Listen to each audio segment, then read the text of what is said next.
You decided that we'd take a look at energy-based life on this edition of... Yeah, it's the best five, worst five, know what I mean? Yeah, it's the best five, worst five tracks ever seen.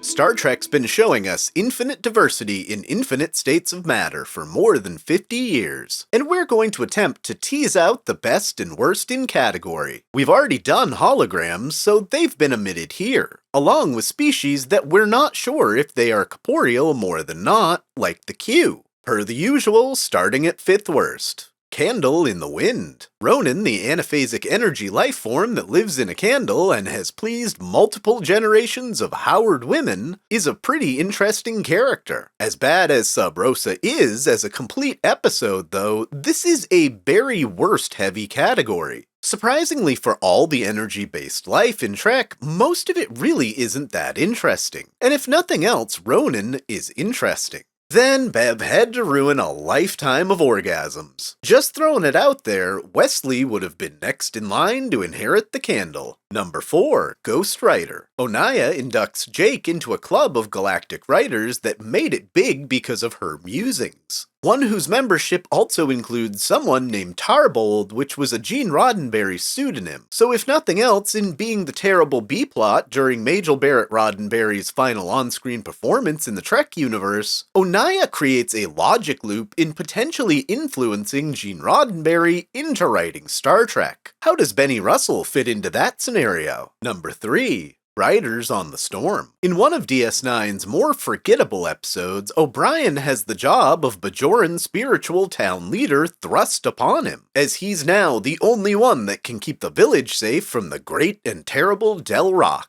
which is some sort of discount Nexus energy ribbon that's the manifestation of the village's fear, and makes some of the least sense since the days of TOS villains. This might be the worst script Cole Meany has ever been given to act in, and A Lobster Tale is one of the worst movies I've ever seen. Number 2. Displaced Light. The turned to not corporeal light energy Zetarians destroy nearly all life on Memory Alpha, and all data in the Federation's chief store of galactic knowledge. While the Enterprise responds to the aftermath, these now spacefaring lights inhabit a suitable away team member, Romaine. These final remnants of consciousness from a doomed race almost make you feel for them, but the plot is written and handled with the care of pretty much all of TOS Season 3. And the worst energy life form in Trek? Non-consensual exploration. At face value, TNG's Season 2 premiere sees the other side of species exploring the galaxy in their own unique way. Except that the way this entity explores other species is by randomly impregnating women in their sleep, and then forcing them to have and watch their creepy inhabited child quickly age and die. At least this episode introduces Pulaski as a great temporary doctor, but this should never have been greenlit, and is a baffling way to start a season, using that one lightning effect to transition to the best in energy-based life.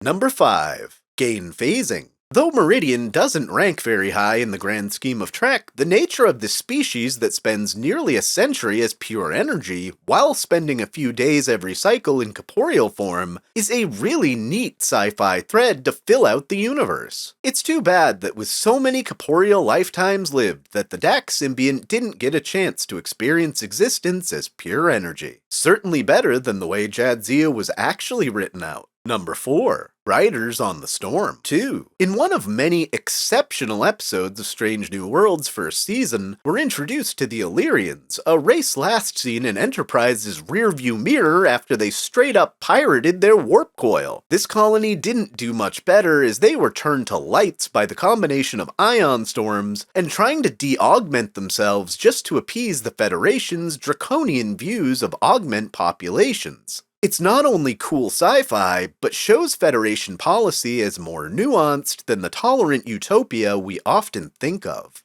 Number 3. Ascendancy. Twice in the run of Trek have we seen a corporeal being ascend pure energy. Okay, 3 if you count the Picard episode that went nowhere, but between the Zalconian known as John Doe in TNG's Transfigurations, and even more interestingly in Lower Deck's Moist Vessel, Lieutenant O'Connor ascending and giving us our first taste of the idea that the Star Trek universe's ultimate deity is a giant koala. It kind of goes back to a general tenet of Trek that we improve as a species. Number 2. Saturated familiar surroundings. The prophets of the Bajoran people are definitely the most fleshed out beings of non-corporeal energy. When the 10C ascend, they used their power to enrich themselves. Meanwhile, the prophets create the only known stable wormhole in the galaxy that, while it might be unintentional, allows exploration and trade across the galaxy for corporeal races. Even if it does open the door to the Dominion, the prophets are neutral to galactic problems at worst, and have a carefully crafted but not foolproof plan to help the Bajorans the best they can. And the best in energy beings? Number 1. Look but don't touch. While the Organians were introduced to us as the pacifists that shut down the Federation and Klingons from starting their second hot war in a decade in TOS's Errand of Mercy, I think the Organian observers from Enterprise's Observer Effect are even more interesting. While their mission is kind of morbid, it's a fantastic exploration of how an ascended race still has room to grow as the one observer rejects their orders of non-interference to bring Trip and Hoshi back to life. In one of Enterprise's best standalone episodes,